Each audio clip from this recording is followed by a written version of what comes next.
हरि ओम।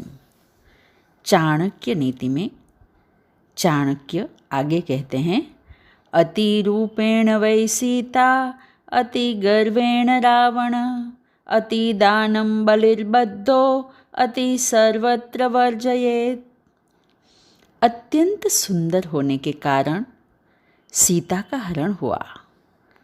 अधिक अहंकार के कारण रावण मारा गया।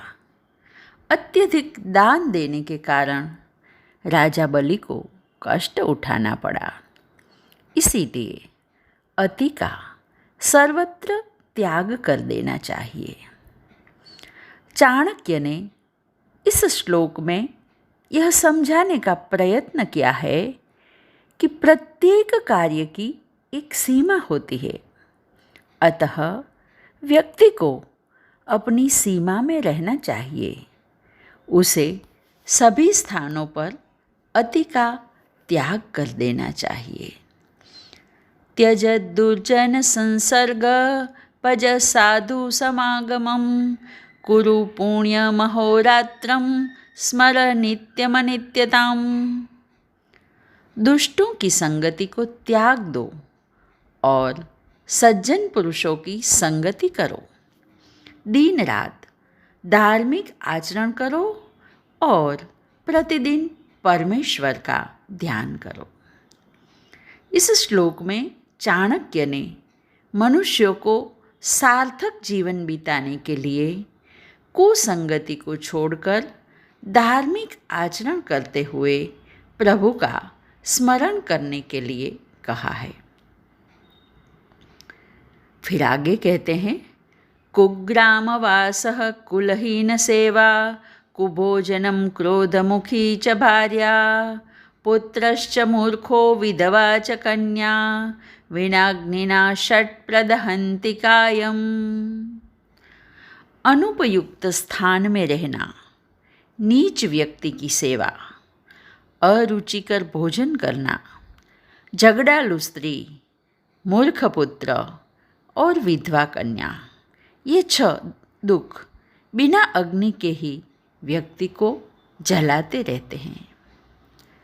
कुछ कष्ट ऐसे होते हैं जिनसे व्यक्ति जीवन भर दुखी रहता है, जैसे अनुपयुक्त स्थान पर रहना, किसी नीच व्यक्ति की नौकरी करना, पौष्टिकता से रहित व अरुचिकर भोजन करना, झगड़ालू पत्नी का होना, इसी प्रकार मूर्ख पुत्र और अपनी लड़की का विधवा हो जाना।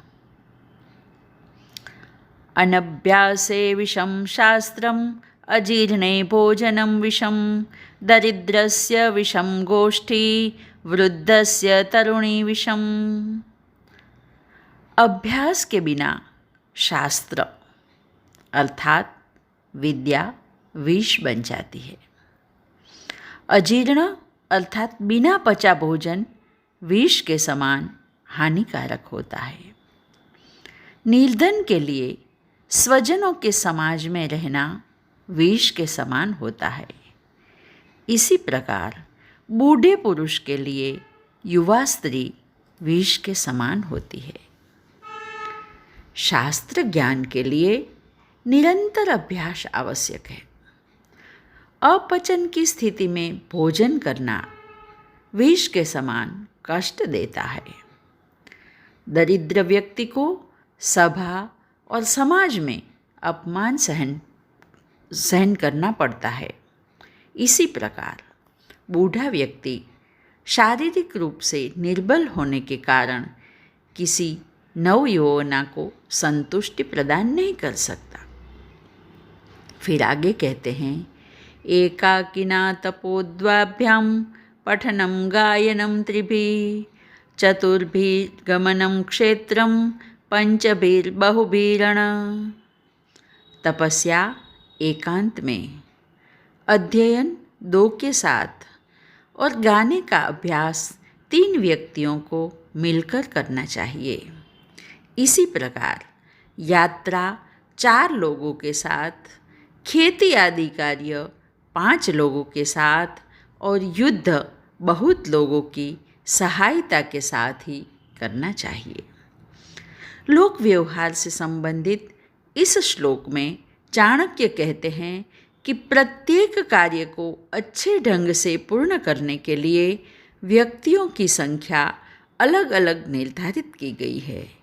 इसी के अनुसार कार्य करने पर परिणाम अच्छा प्राप्त होता है। आज बस इतना।